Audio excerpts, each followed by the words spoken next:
Yo, thank you for checking out another Straight Smoke Gaming video. If this is your first video, you buckle in because you're ready for the ride. Just joking, there's no seatbelts on bikes.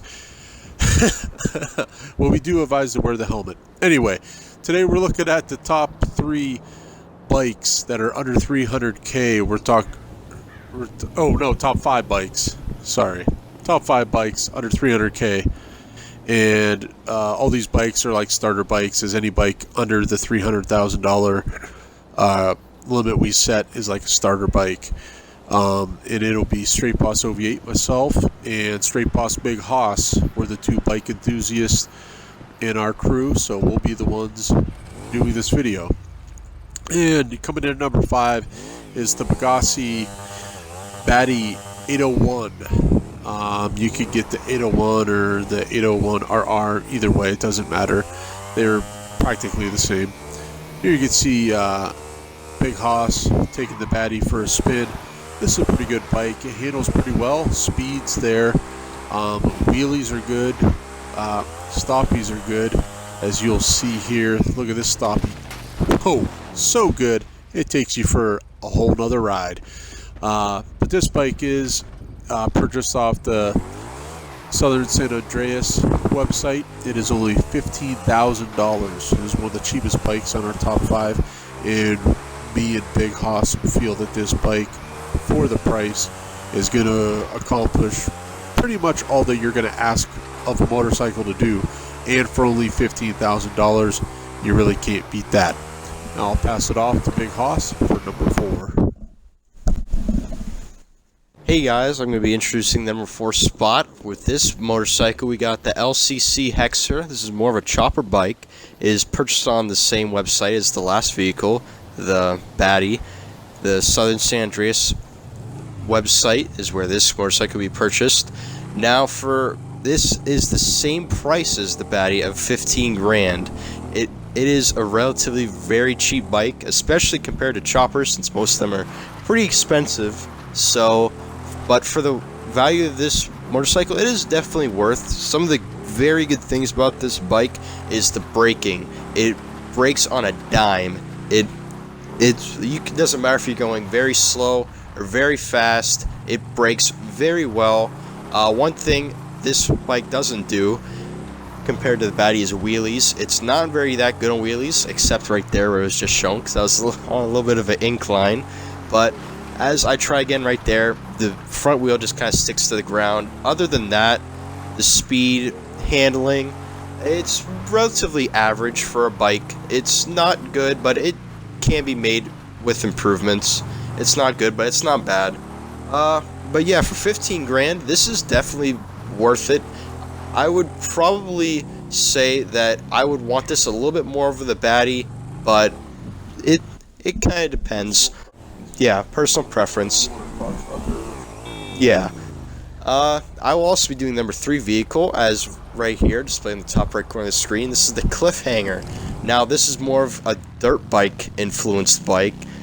As it can see from the body, it looks a little bit like a dirt bike, but not exactly. Some of the great features about this bike is that it is very quick. It is at absolute blistering speeds. It is incredibly fast. Another good thing is it is very good on turning. As you can see, I'm coming up on a turn right here. I'm coming full speed, boom, right around that turn. No issue at all. Along with a dirt bike, it kind of carries over that trait of wheelie, as shown right there. It can hold wheelies for a pretty long time, and it doesn't relatively take a lot of momentum to pull them off. But one thing it struggles with is braking, as shown right there. It struggles a little bit with braking, so if you're going full speed, you might want to have to brake a little bit beforehand before you actually want to stop where you're trying to aim for. This bike is $225,000, so this is a little bit more of the expensive motorcycles on this entire list. So I wouldn't really suggest this as a first bike, but overall it's still a great bike. And now we go back to OV8 for number 2. Alright, coming in at number 2 is the Nightblade. This is my personal favorite. This is my favorite bike that I ride if I'm on a 2-wheel bike. which unfortunately I'm not on enough because of the Oppressor Mark II. One thing about that Cliffhanger, though, I would like to point out that Cliffhanger is probably the best turning bike on our list. So another plus for that. Another thing I'd like to point out is all bikes on this list are able to hold 2 people. All these bikes can hold 2. So if someone needs a lift, you're able to do so. Anyway, this one at number 2, the Nightblade, is only $100,000. So it's $200,000 less than what we set at the limit here for the best beginning bikes in the game. This bike has a little bit of a, not quite a chopper feel to it. You know, it's not like the Hexer, but it's definitely not no dirt bike either. And I just like the looks of this bike. It looks mean and aggressive, as you know in other vehicles I've said. I like those vehicles that look like that.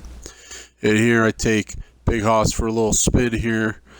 And the speed is average at best. I guess the main reason I like this bike so much is just the looks. The braking turns out to be about average. The speed is not as up as far as I was. Honestly, this bike should probably be number 3, if we're being honest. And the Cliffhanger should be number 2. But I did pick that one to be 2 because it is my favorite. And now number 1. And Big Hoss will talk about this bike. Moving on to the number 1 spot, we have the Gargoyle. Now, for this price of the bike, it costs a total of $120,000, so it's a little bit more expensive than the Nightblade, but it is definitely not as expensive as the Cliffhanger. So if you're looking for a good bike but don't really have that much money to get the Cliffhanger, you could get the Nightblade or this bike. The Cliffhanger was $225,000 for those who don't remember, but this bike, it has a lot of positives. It has good speed. It has really good looks. It kind of has the very sleek design. Not like the Nightblade. It doesn't look quite like a chopper, but it's still a sharp-looking motorcycle. As just shown right there, its brakings are stellar. No matter if you're going full speed, average, it stops really well. The turning is about average for a car or a bike.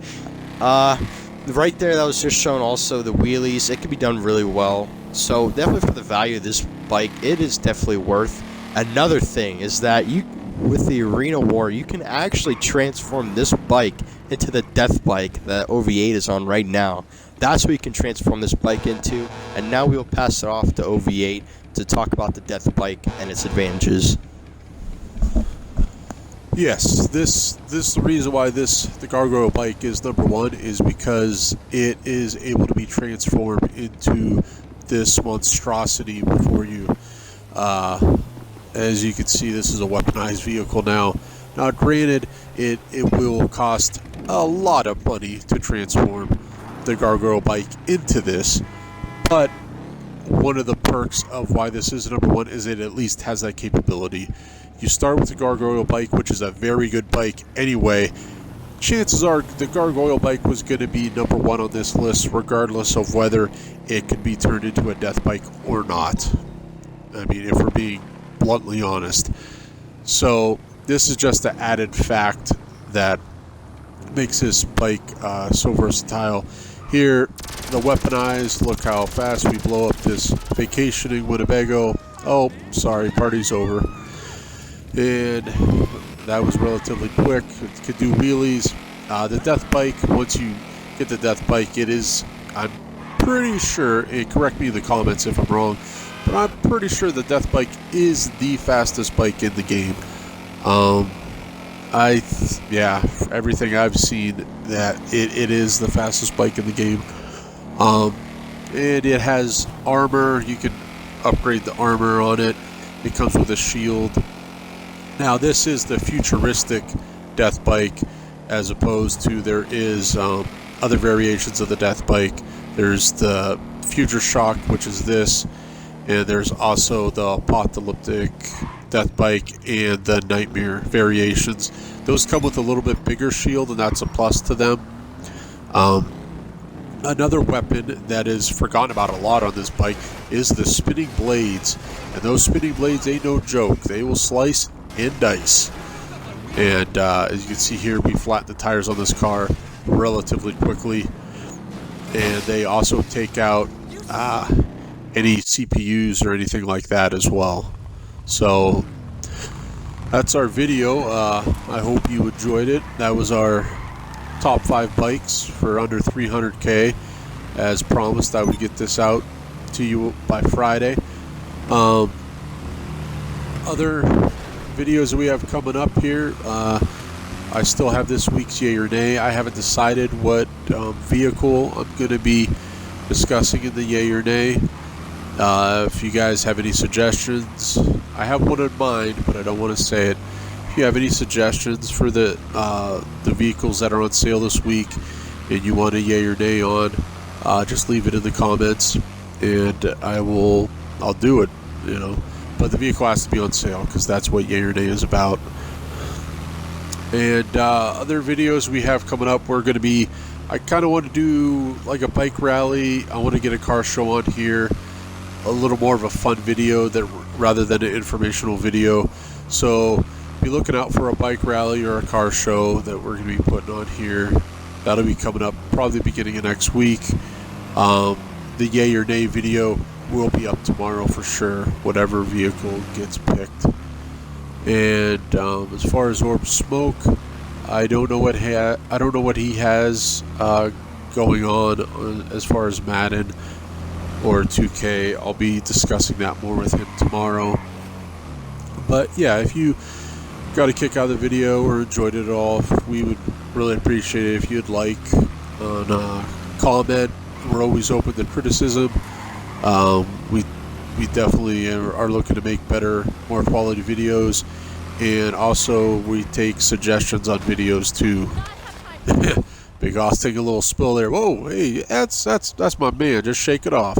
All right, guys. Thank you for your time.